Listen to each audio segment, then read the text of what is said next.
The following is intended for mature audiences only. Discretion is advised. Hey everybody, long time no see. It's me, Yamini Nambimadom, and I am back with a brand new episode of Pillow Fight. If you're new here, welcome. Every week my guests and I play a couple rounds of Fuck, Marry, Kill and Would You Rather based on recent headlines and finish off each episode with some good old-fashioned truth or dare. This week I'm joined by Raya Carmona, an LA-based sex educator and podcast host. Her show, Was That Good For You, covers all things sex and relationships and includes monthly listener-submitted Q&As. So if you have a problem you're dying to have solved, you should check it out. Outside of the podcast, she's a content creator and reworks jewelry for her vintage brand, Reliquia. You can find her across platforms at Raya Carmona. If you like the podcast, give it a little like on whatever platform you're listening on, and if you're feeling extra generous, leave a review. If you're more of a visual person, you can also watch these episodes on the Big Comedy Network YouTube channel. All that being said, let's get into the episode. Pillow fight, pillow fight. Is yours made of goose? We got feathers flying everywhere. Mine's made of goose. Pillow fight, pillow fight. This is so fun. Pillow fighting. Why is it so fun? Pillow fight. But I'm very excited to have you, and I feel like since the last time we talked, so much has changed. I just got like a notification on my phone that the exposure notifications for COVID are going away. And I was It's like, crazy. wow, it's really, I don't know if it's not really actually the end of an era, but it feels like one in a weird way. I know. I saw a TikTok the other day that was like, they've officially declared like COVID over. And I was like, wow, that is just like so intense, especially thinking back to like, yeah, what we were all doing in like 2019 and 2020. And like the way that we got so used to life was just so different. It's crazy. Mm-hmm. I feel like I haven't been able to return to the way things were, even though so many things have, but like my mental state just will never be the same as it was in late 2019. Yeah, definitely not. And honestly, in some ways it's good. Like, I feel like I'm better now at like saying no to going out, or like, I'm like, I got like COVID weirdly made me like better with boundaries. Like I'm better at being like, I don't want to do that. It doesn't like feel right. So in some ways it's like good, I feel like. In other ways I'm like, am I like socially awkward now? Like what? I feel that way too, for sure. I think that it really forced us to look inward and really like get comfortable with ourselves. And in one way, that's a really good thing. And in other ways, sometimes I feel like I know myself too well and I was not meant to know myself as well. Yeah. We were not supposed to have this much time for self-reflection.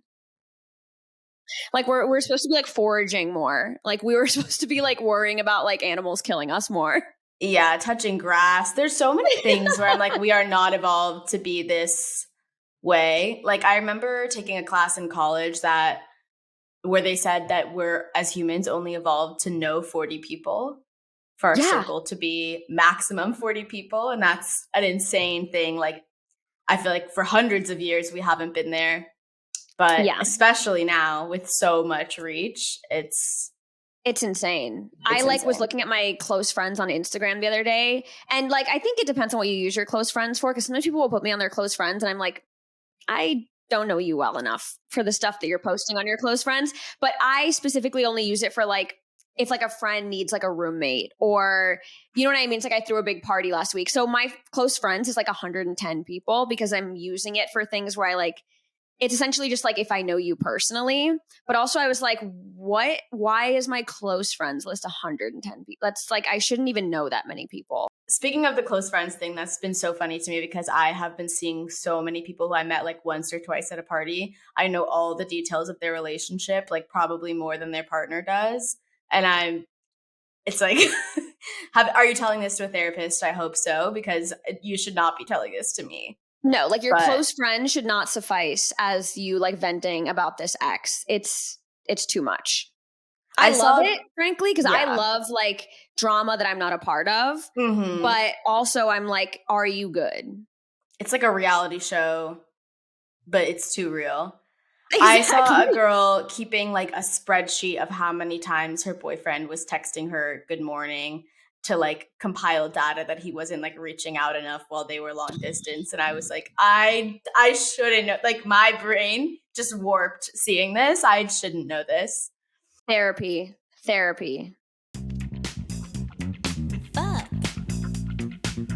marry? Kill. Fuck, marry, kill. The first one is that rock band Imagine Dragons surprised striking writers at the Netflix picket line last week with acoustic renditions of Radioactive and Whatever It Takes. However, this show of solidarity resulted in a lot of online backlash, with some even accusing Netflix of hiring the band to put on an intentionally bad show in order to get the strikers to disperse. Number 2, Republican Congressman George Santos was indicted on 13 counts of criminal charges, including 7 counts of wire fraud last week. Prosecutors say he defrauded donors and falsely obtained unemployment benefits during the pandemic. Despite this, he has pled not guilty and has not left his post in New York. These fraud charges come several months after his resume was called into question last year, with some unverified claims including a volleyball career ending in a double knee replacement, him having walked in New York Fashion Week, and once having appeared on Disney Channel's Hannah Montana. Though he's now a Republican congressman who has embraced anti-LGBT legislature, his former acquaintances said he used to compete as a drag queen in Rio de Janeiro and aspired to win Miss Gay Rio de Janeiro once upon a time. Number 3, after Shakira and Tom Cruise were spotted hanging out in Miami during the Miami Grand Prix, rumors began circulating that Tom Cruise was auditioning Shakira for the role of his wife, as he has done many times through the Church of Scientology. So the Imagine Dragons concert at the picket line, George Santos's fraud and unverified claims, and the rumors that Tom Cruise may be pursuing Shakira, fuck, marry, kill. What would you do? Whew, that is that's a toughie. Wow. Okay, wow. It is, who am I going to kill here?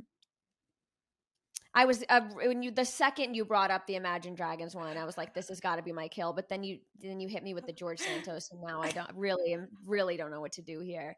I'm gonna have to, just based on like least problematic, I know for a fact I'm gonna have to marry, unfortunately, Tom Cruise and Shakira. You know, Tom Cruise, short king. That one is a toughie. He's genuinely gives me evil vibes. He just is like, he has those eyes that are like, there's like nothing there. You know what I mean? But I think it's the least bad of the three. So I'm going to have to marry. And also Shakira is sick. So, you take a little bit of the bad with the good. So and that's what marriage is about, right? So I'm going to definitely say marry Shakira and Tom Cruise story. I'm going to have to fuck Imagine Dragon story. Cringe is all hell, but the George Santos, it has to be killed.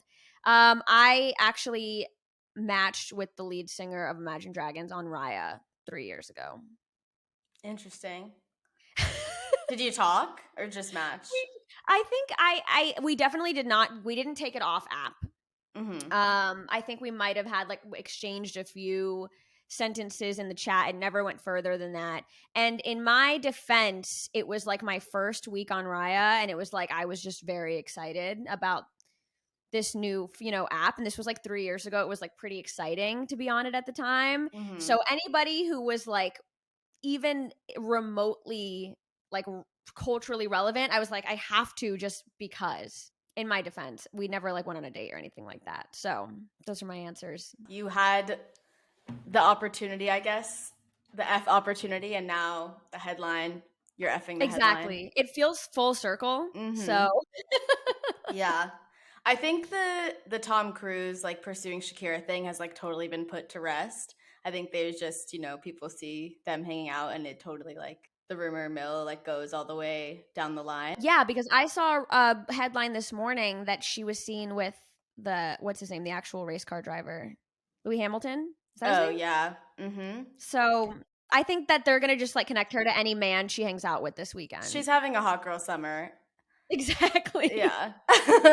I think I would fuck the Tom Cruise Shakira thing. They're both hot people, and even if interpersonally they are bad news, that's a one and done, in and out sort of situation. I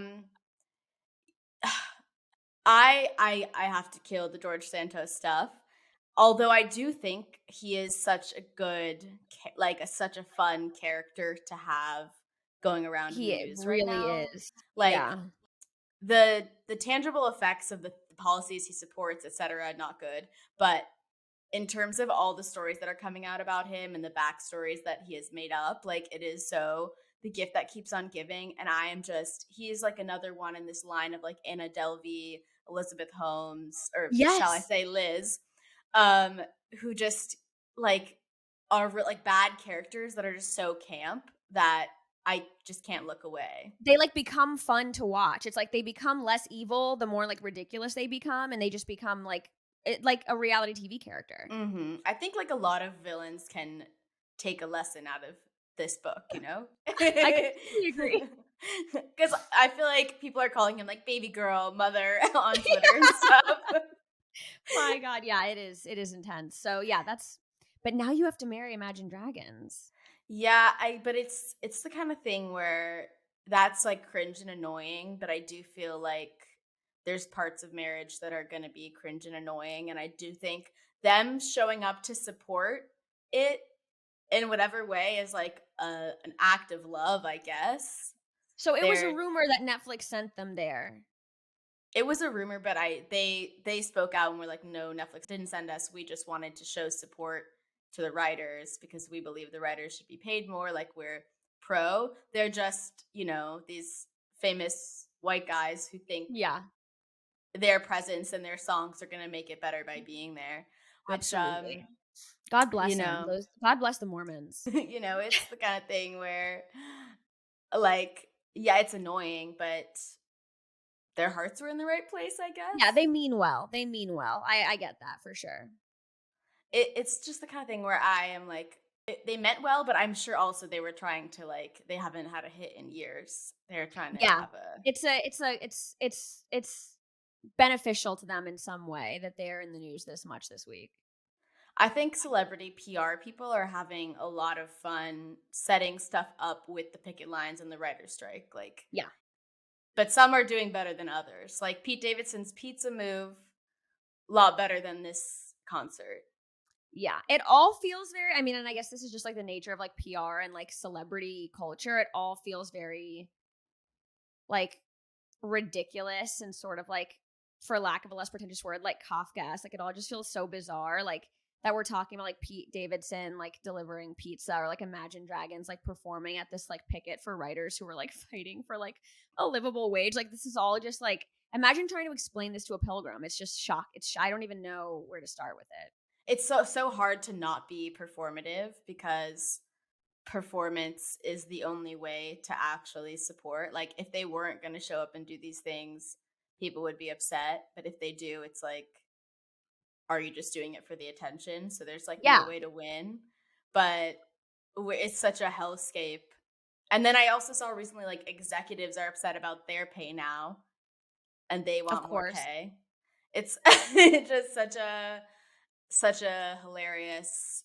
All of this is like characters in BoJack. Like I feel like we're living in an episode of BoJack with the writer's strike. And it's all extra funny considering like the past few years, all you've really seen in terms of news about Netflix is like how absolutely terrible they're doing, and their like stock is plummeting, and they like aren't getting any new subscribers. It's just, it is shocking. They're cartoon villains for sure. Absolutely. And I've been seeing like Blockbuster tweeting like, you know, you guys did this to yourselves, like you left us behind for Netflix. But not Blockbuster coming in with the petty tweets like an ex-girlfriend, bitter, jealous. You didn't know what you had while you had it. Who's running that account? Who's paying somebody to run that account? Blockbuster just needs to sell their soul and start a streaming service like everyone else. Yeah, I feel like people would be excited to support them. It's like, oh, they cute, absolutely like, would. vintage. They should, actually.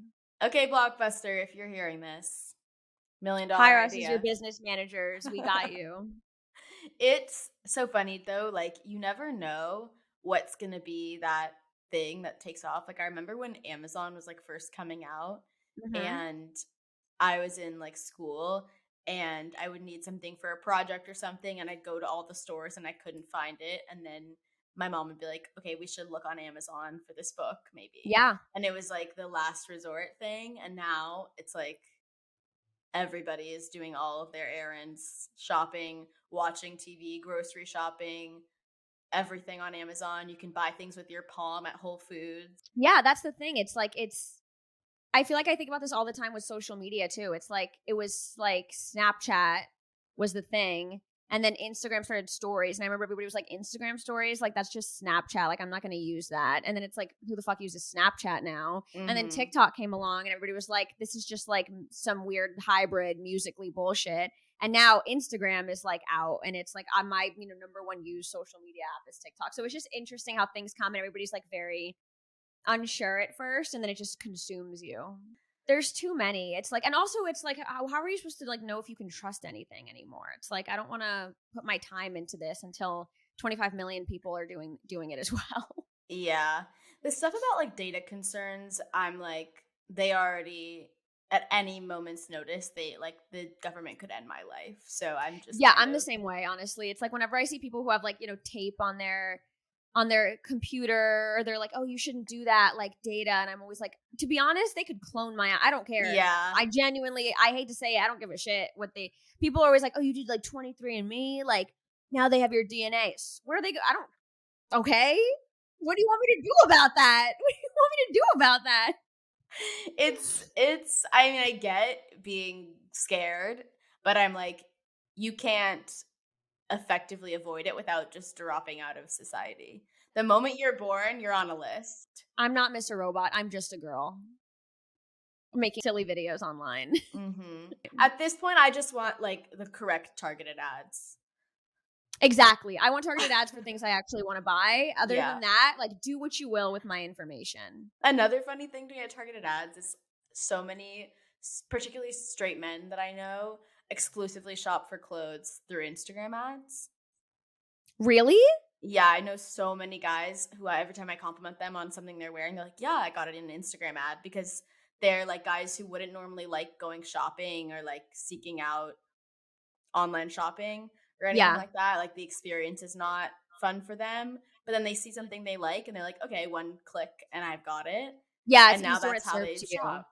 Yeah, that makes sense because I feel like I'm a big shopper, so I like don't need Instagram ads because like I know exactly what I want and I'm usually essentially like already like buying it immediately. But I have like girlfriends who just like, they're not shoppers, they don't care that much, and so much of what they have is also from Instagram ads. I think for somebody who's not really into like shopping, it's just easier to be like, yeah, this is actually kind of me, and it's $25, and it's like drop shipped, it'll be at my house in a week. That's easy. Let's do it. For sure. And Instagram has all your information. You just like 2 clicks, it's done. Like don't have to whip out the credit card. It's wild. For me though, as someone who is a shopper but is also really susceptible to ads, it's a bit horrifying that everything is just constantly being advertised to me. Like I have to be, there's 10 steps ahead, things that I never knew I needed. I'll go to the store, I'll see something and I'll be like, maybe I shouldn't buy that. The next day it's in the Instagram ad. Like, are you sure? Exactly. That's me with like pretty girls on TikTok. Like if a pretty girl tells me to do something and it's going to like make my life better, I'm doing it every time. I've started eating like 2 Brazil nuts in the morning and taking a shot of aloe on an empty stomach, and I'm taking like magnesium in the afternoon, and it's like, is any of it working? I don't know. There are so many like wellness devices and parts of a routine. Like the wellness girlies on TikTok want me to have a 4-hour long morning routine. And if I had the focus to make it happen, I would. Absolutely. I did like a video about that, about like how like my everything shower is starting to like seriously affect my mental health. And it was like my first video that kind of took off because everybody was like, no, same. Like I had to get like a shower chair because it's like I started to get dizzy with how long my everything shower has become. Yeah. It's very intense. The way there's that, not like, room in the shower for all of those products. Absolutely not. I started like dry brushing, but I'm like, I have no clue if I'm doing it right. I feel like I'm a horse. Like I feel the same way. I don't know if I bought the right one. I don't know if I'm doing it right, but you can bet your ass that if I accidentally forget to do it, I'm anxious. I'm like, fuck, I forgot to dry brush. But it's gotten to the point where like I'll remember to do stuff like that, and then I'll like leave the house forgetting to wear deodorant. Like the things that are actually the main things that I should be doing, I've forgotten because there's too many niche little things that I have. There's too many steps. There's genuinely too many steps. Would you rather? Let's play a game of Would You Rather. A Freaky Friday sequel is in the works at Disney, with both Lindsay Lohan and Jamie Lee Curtis set to return to do their roles from the 2003 classic. For anyone living under a rock, in the original movie, Lohan and Curtis play a mother and daughter who wake up one Friday having magically swapped bodies. Obviously, Disney is not going to get into this, but I will. Would you rather have sex while inside your mother's body or have your mother walk in on you having sex?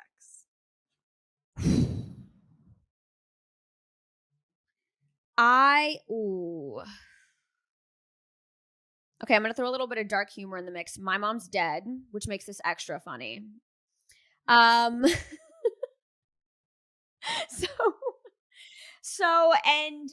she died sort of young, so the mother that I think of is in her prime. She had a pretty banging body, I will say. My mom had a great body. She had big fake boobs.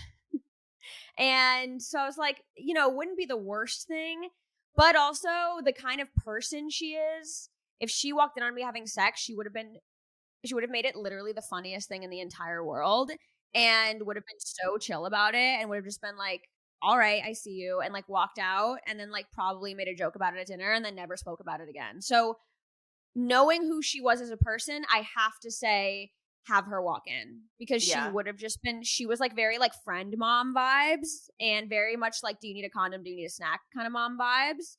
And I feel like it would actually be really chill. I can see why people would choose the other if they have like a very conservative mom that they like don't have that kind of like friendly relationship with. But I think the way that she was, that one would actually be easier than like knowing that I was like fucked in her body, which feels a lot more like visceral.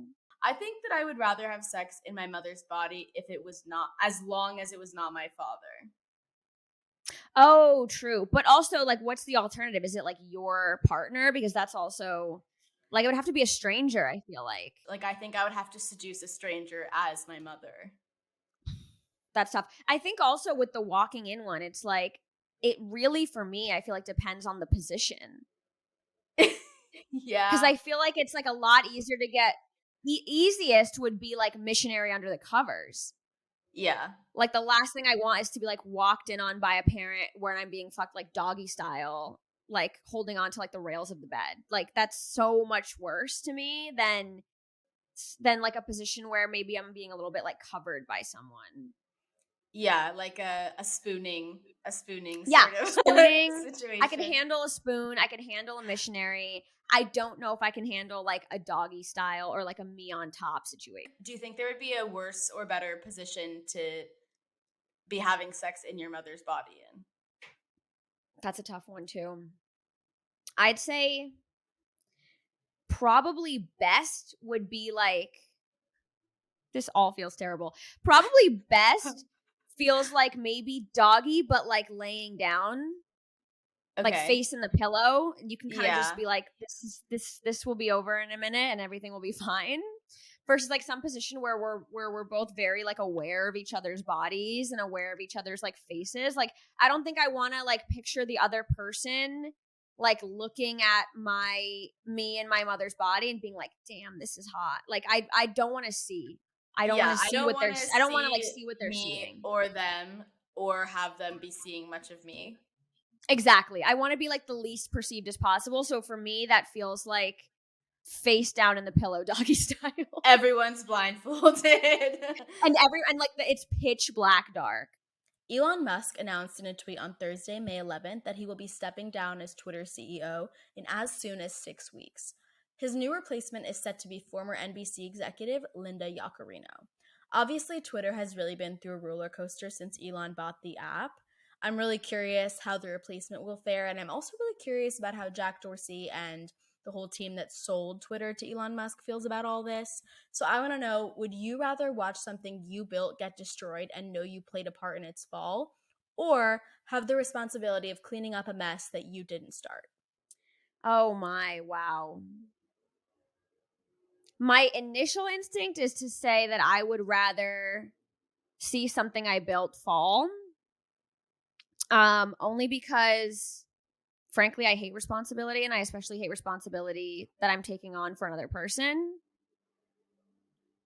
So I feel like I would have to say, and also it's not like they didn't get like paid so much money, some ridiculous amount of money that no one person ever needs in their entire life. So it's like, Twitter had a good run.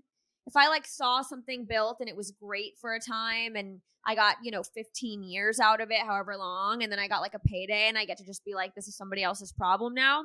That doesn't sound as terrible as having to clean up some like man-child's mess, some man-child's billion-dollar mess that they essentially made for fun.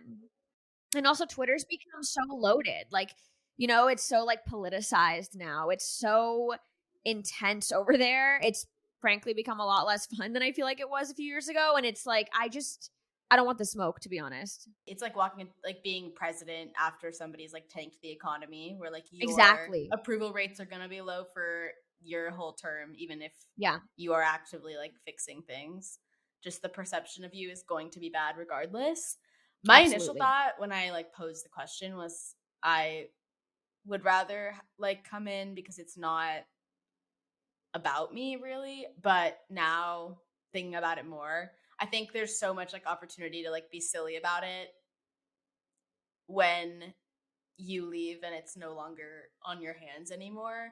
And I think also people kind of miss the era that you had or whatever, and that kind of like opens you up to be able to do something new. Even if you like fumbled it at the end, like you still have the credibility of having made something good. Exactly. You either die a hero or you live long enough to see yourself become the villain. And I'm dying a hero every time. My friend went on a first date with a guy, and after the date, he bought her a $60 yearly subscription to a screen time blocker app. I was like, that's kind of like an insult and an amazing gift at the same time. I was going to say, is it like, that to me is nice if she on the date was like venting about the fact that she like spends too much time on her phone, but it's like major shade if she like was on her phone too much on the date and that was his way of being like, get your shit together. I think she was venting about it. They're actually now in a relationship fully. So cute. Okay, it was that's the start nice. of something good. But if I had like picked up my phone a few times on a date and then they sent me that, I'd be like, oh wow, okay. But that's kind of an ideal way to like fuck up a date, that you get paid for it. Yeah, absolutely. So that's also the thing when you download a new app, is you have to take the time at the beginning to like teach the app what you want. Yeah, absolutely. And it's also hard too when you are any sort of like, artist or creative or, person who has like kind of like garnered any sort of following, because it's like, oh my God, I have to like start over and like get people to like be interested enough to like follow me on here as well. And it's just like that in and of itself is such an undertaking. And it's like, I can't pedal myself anymore. I've hit my limit in terms of pedaling myself.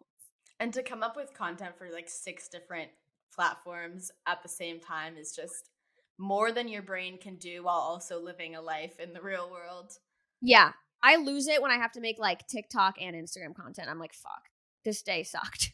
Yeah.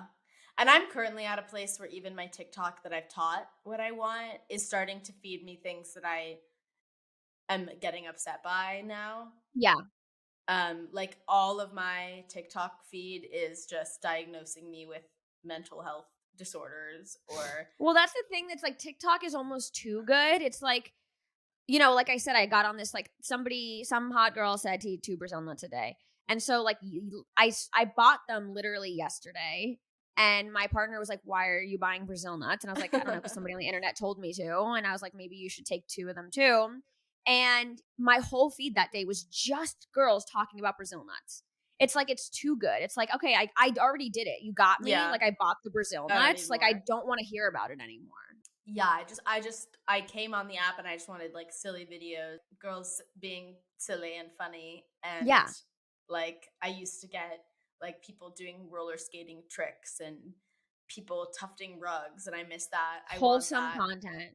And I don't want to have to sit through like 17. And also these things that are like, you have a problem with this. They never tell you how to fix it. They're just like, you have a problem. And then I see someone comment, so how do I make it better? And then they're like, follow me and find out. I'll be posting a video in a week about this. And it's like, it's too much. Like I'd rather just live my life undiagnosed and just be like, I don't know, a bitch or like a little bit like unwell. Like just, it's fine. Just, I can't keep like putting labels on every single thing that I like do and am, because it's just it's becoming too much. Because I feel like the second you label it, you're like, okay, well now that I've labeled it, I have to like do something about it. I have to like fix it, versus just being like, I talked shit today. It's okay. Like tomorrow I got the evil, I'll be better tomorrow. Yeah, it's like emotional edging. You're like Yes. starting to help yourself, but you can't feasibly finish that in any foreseeable future. So, and then it's just like on your mind and you're like, like, are people thinking this about me now? And then we have such short attention spans that it's like by the time I've like maybe wrapped my head around it, I'm now self-diagnosing some other thing, or focusing more on like my morning aloe shot on an empty stomach, whatever the fuck it is, like some insane thing that somebody taught me to do. So yeah, I would love to be free, but it's like it's so an addiction, and then it like gets your cortisol so high. I'll be like, it'll be 10 a.m. and I'm already like panicking at the beginning of the day. But that's where the screen time app comes in handy, I guess.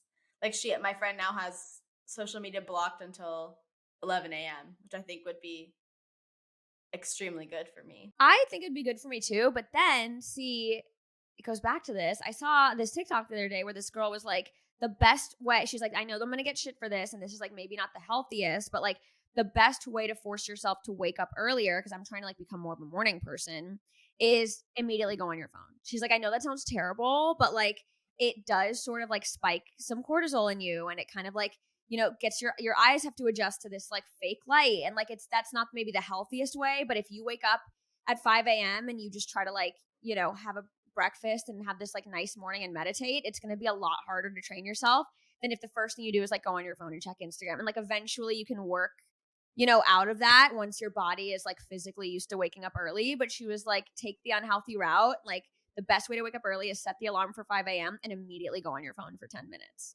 Maybe you need like to allow yourself from 5 a.m. to 5:30 a.m. to be on it, and then block it from 5:30 a.m. to 11 a.m. Like no phone at breakfast. No phone for the first like hour of work. But like to get yourself awake, you can do it. It's about balance.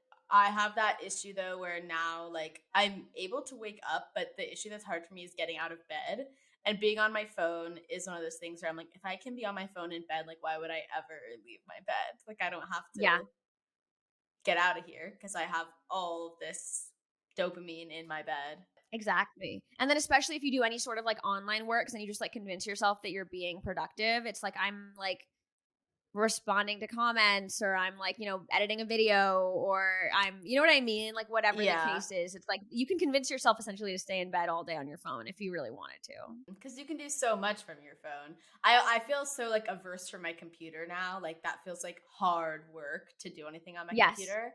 And it got pretty bad to the point where I was like watching TV on my phone, and then I got an iPad and I was like, okay, I can watch TV on the iPad. So like at least I have that, but I'm still so averse to just opening my laptop. Same. I call it computer work. Like if like Helen will be like, what do you have to do today? I'll be like, oh, I want to like do this, then I have to do some computer work. Like as if it's like a thing. Like computer work is like its own sort of work that like it counts as its own separate subsect of work.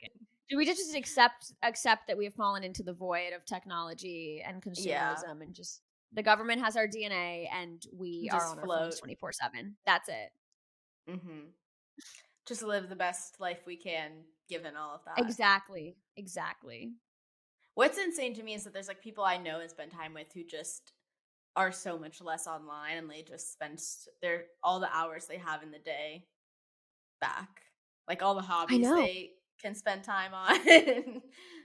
It's crazy. My partner got off social media last year, and like off all Twitter, Instagram, everything. He even like deleted Reddit for a while, and it was like there's just you can't scroll. There's nothing you can do on your phone. You know what I mean? Without any of that, unless you're texting, and he like has, quite a like small circle. So it's just like, he's just not on his, like he'll like forget his phone places and just be all day without it.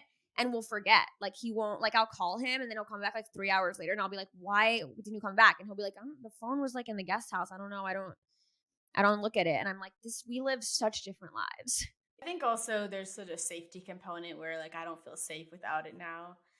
Yeah. But my friend was like, they need to invent a rape whistle with Apple Pay so that you can leave your phone at home. Absolutely. Because that's the thing too, is it's like, it must be nice for him to be able to like take the dog on like a night walk and not bring his phone. But like, I would never, first of all, I'm rarely taking her for a night walk, but if I am, I'm absolutely having my phone on me. And like, he'll go on these like late night walks with her with headphones in. And I'm like, I would never. I need to be aware at all times of what's going on. I need to be able to like text my best friend descriptors of like, you know, the last thing I saw before I was thrown into a trunk. I want to be a headphones in public girly so bad. And I'm just like genuinely too much of like an on edge person. Like I just can't, it makes me very anxious to not be able to hear what's going on. I need to know if like some ruckus is happening in the corner of a store in case I got to get out quick. Like I can't be a headphones in public girly. I think a one AirPod in is like the solution to that. Yeah, one AirPod in I could probably do. Truth or dare? Truth or dare? Okay, so truth or dare? Let's start with truth. Okay. Who is like a celebrity or public figure that you would say is your problematic fave? Like they're probably not good, but you still like them. Ooh, that's a good one. Oh, you know who it is? This is such an insane one. He's like an actor, I guess. He's like he was like a sports commentator for a long time, but Michael Rappaport. Oh, yeah. I don't know why I find him endearing. I don't know why. And every time I tell somebody I love him, people are like, what is wrong with you? And I don't know what it is. And I genuinely do not usually find like loudmouth, very opinionated men endearing. And something about him to me, I think it's because I watch too much like Atypical, but I like him now. And like I can't not like him. He's a comforting father figure sort of feeling after watching Atypical.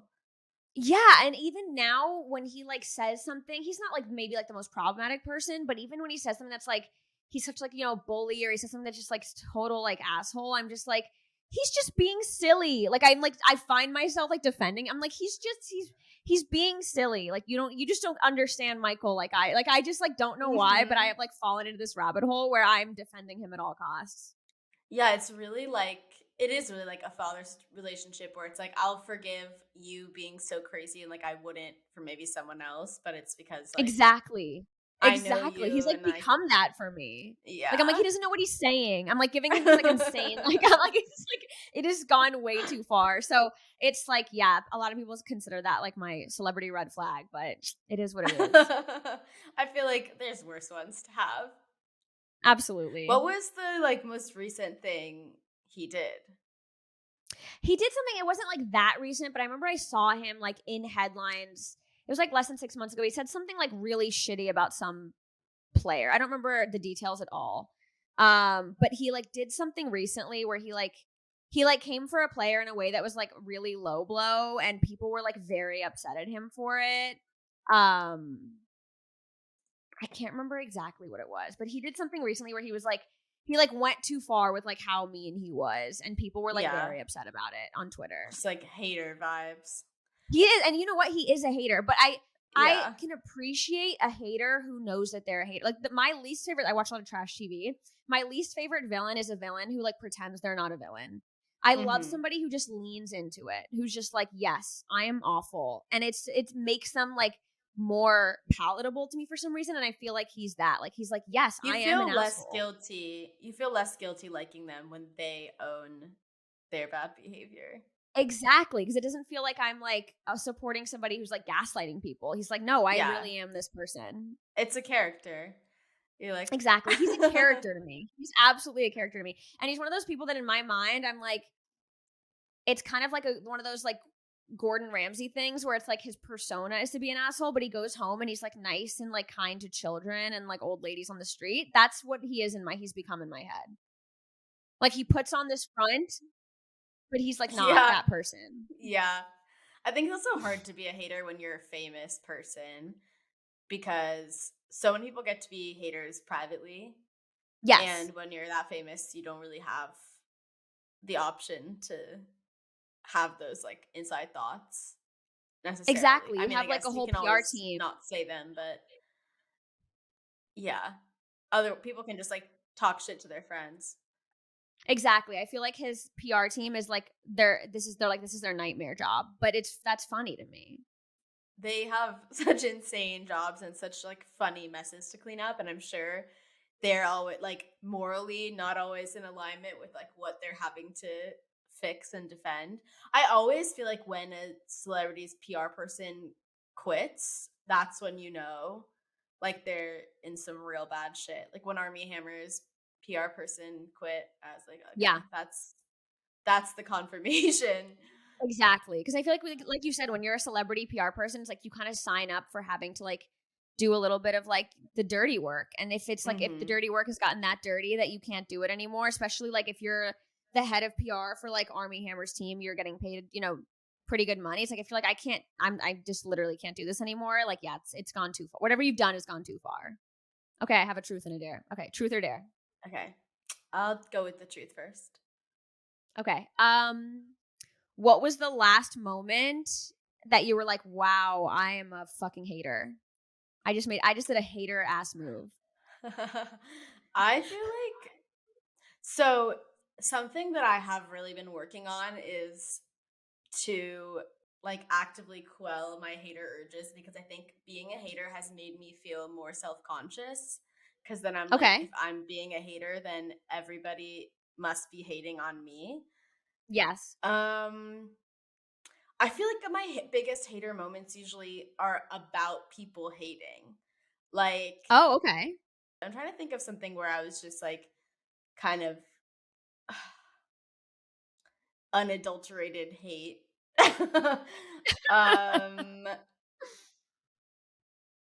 It's a green flag that you can't think of one.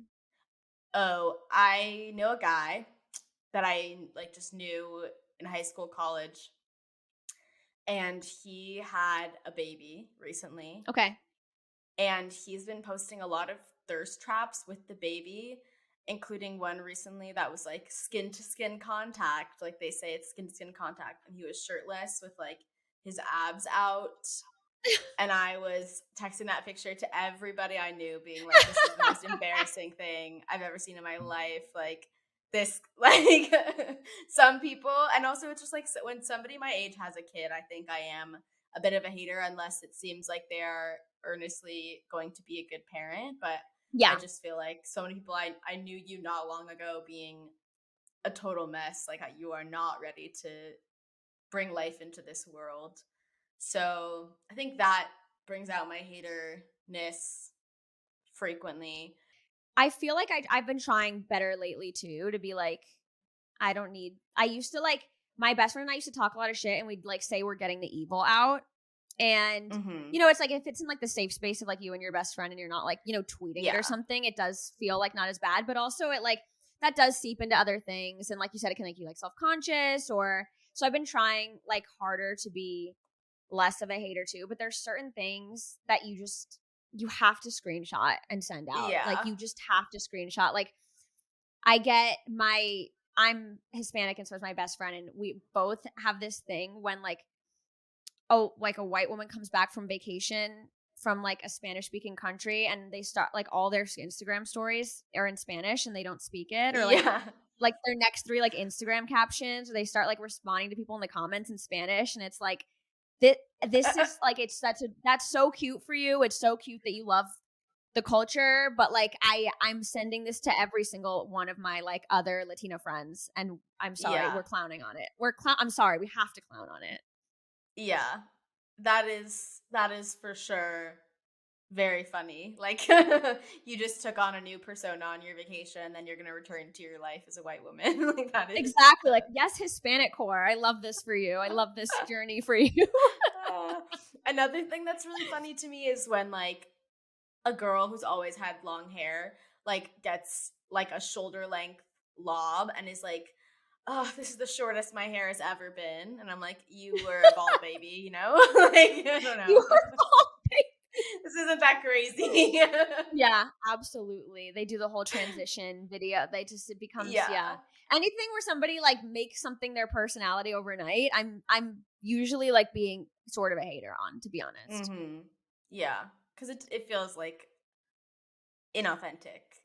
Exactly. And sometimes I'm like, this deserves to be a little bit hated on. Mhm. Like, I'm not totally an advocate for like this whole like bring back bullying moment, but a little bit in some way, in sometimes. I think there's gentle criticism and bullying, and I think those are different things. Yes, absolutely. Yes. Finding the Yeah. line sometimes is hard for me, but I'm trying to be better.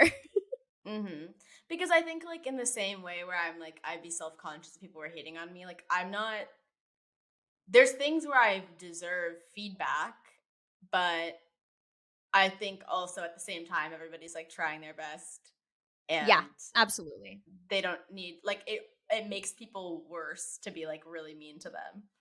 Yeah, Like, it makes absolutely. them get defensive rather than be like reflective of whatever they're doing. So Exactly. And oftentimes I feel like they end up like leaning into things way harder when that happens too. It's like, it definitely like does not make the situation better for anyone. yeah, another thing that I hate is when people are really like bring their online dating stuff online to the public forum a lot. Like, that is I'm like, okay, I get why this person was like ghosted you or whatever. Like, I don't know if you Yeah. remember West Elm Caleb. Like, that was driving me Yes. crazy. There As was someone one with a few days ADHD ago. Yeah. who just like, I just forget to respond sometimes. Like, I was just like, it's not abuse to ghost somebody you went on one date with. I don't like, Yeah. gone too far. No. with And stuff also like it's like things just become so big now that it's like this person who maybe deserved like, you know, a talking to from their friend to be like, you should be more communicative, becomes like the villain, like this like villain to like millions of women who are like just now projecting every time they've been ghosted onto them. And it's like, it is shocking how that happens. But I saw a similar one where this person definitely, it's so funny when somebody definitely thinks they're going to make a TikTok and like go viral for being in the right. And then it just goes the complete opposite way. And this person was essentially like, I'm never going on a date again with this guy because he like didn't order like a side of sauce because it costed extra. Because it like cost extra. Like he like ordered something and they were like, is this a side? Like, can I get like can I get cheese on the burger? And the guy was like, it's $3 extra for cheese, some ridiculous number. And the guy was like, oh, okay, I'll just take it as a hamburger. And the girl like went in on him afterwards being like, can you imagine? Like, I'm never going on a date with this guy again. Like, he wouldn't splurge for the $3 cheese. And everyone in the comments was like, who the fuck would pay $3 extra for a slice of American cheese on their burger? Like, that is a green flag and you are so in the wrong here. I think that we're also just like in a really hypercritical society that we like don't give people chances who could be people that we like or are gonna have good relationships with, because we like see the tiniest thing and interpret that as like a red flag that's important, instead of like looking at the bigger picture and like looking at patterns of behavior and then looking at their character. Because like, yeah, a slice of cheese does not say anything about your integrity or your character or your kindness. It's nothing. Yeah, nothing whatsoever. If that's what you're gonna leave someone behind on, then that's a you problem. Again, therapy. Yeah. Absolutely. But yeah, you're right. It's like, it's so easy. I feel like we even do it to ourselves a lot of times on social media, where it's like you kind of get boxed in and you're like, I'm this person online now. And it's like, it's so easy to just take one personality trait or one like thing you like or do and like kind of feel like you have to just like become that person. And that is so stressful. Should I give you a dare? Sure. If you have like a group chat that you commonly have with friends, send them a ranking of the order in which you think their feet would smell, one being the nicest smelling feet and the lowest one being the least nice smelling feet. Oh my God. I unfortunately, I guess it's like nice that I have like a decent amount of friends, but unfortunately, like I hate group chats and I am in so many of them, like just a shocking amount of 2, 3, 4 person group chats. It's also the kind of thing where like every event has like one person variation of the same like 10 group chats. Exactly. It, like all of my group chats have like some variation of the same 4 people, and sometimes there's more and sometimes there's less. Okay, so I have a group chat with, it's essentially like me, my best friend, her fiance, my boyfriend, and our like single best friend. So it's like 3 girls and 2 guys. It's probably like my closest. It's like the 5 of us in the group chat. So it's a perfect one. And we actually weren't in a group chat, all of us together, but we just got put in one last weekend because we like went to the fair and we like made a group chat to like coordinate the fair. So the group chat is called Fair Children, and I'm ranking in order of feet smell. The extra funny part about this is like I know one of the girls is like on set working today. Like Kellen is in the guest house right now working. He's gonna be like, what's going on in her office? Like the two, like the best friend and her fiance are like, you know, tasting cake for their wedding next week. Okay, so I'm definitely ranking Gabby first because she's one of the people that hates feet. Like she doesn't even want to like see, or she doesn't even want to see them. Like she can't handle it. Which like if somebody doesn't like feet that bad, it usually tells me that they're probably very like, you know, like I mean they're very hygienic. I feel like about their own feet. Mm-hmm. I'm putting Kellen second, my partner, because he has actually like very severe OCD and is like the cleanest person I know because of it. The ferocity in which that man like cleans his ass is something like that you've never seen before in a straight man. It's shocking. It's like the first time I saw him do it, like the first time we showered together, I was like, I thought he was doing a bit. Like I was like, and then I like went like the second time we showered together, I like went to grab a bar of soap from his shower and he was like, don't use that. And he's like, that's my ass soap. Like specifically his like ass soap. And I was like, oh, okay. Good to know. That's good. It is, honestly. I've never seen anything like it. Too many men walking around with like some toilet paper chunks on their butthole, you know? Absolutely. That's a no from me. I have some shit talking at the top. Ranking in order of foot smell from good to bad, and then I ranked them in order. Why? I want to know your reasoning for the guy who you put last. His feet genuinely stink. Okay. I know. I love Ryan. He's Gabby's fiance, but he just unfortunately has stinky feet at the end of the day. And if we're all hanging out as a group and he's taking them off, it's a thing. You know, stinky feet are stinky feet. It doesn't mean you're a bad person. Exactly, and it's like an end of the day thing. He's not like he's not like hygienic or anything. So that's the group. I put me above Beth only because Beth works on her feet and works a ton. And so is also like and she's like very like nature and like really like active in a way that I'm not. So just based off that, she had to get second to last. Seems like you put a lot of thought and consideration into it. I really did. I tried to do it as, you know, as good as possible. So I think might be an easy dare. We'll see. Okay. I was gonna say read a draft in your Twitter on the Twitter topic. Okay. Yeah, I feel like I've got a lot of drafts in there. Oh, here's my most recent one. When I tell someone about my dog and they don't ask to see a pic, ... jail. That's a good one, honestly. That deserves to be tweeted. That's so true. I feel like there's a moment of really like hate towards dog people right now on Twitter. So yes. I don't know. It's like, when did this become a targeted demographic? But I know, it's so interesting. But also it's like there's a lot of hate toward people who like don't like animals. So it's like you have to find the middle ground, I guess.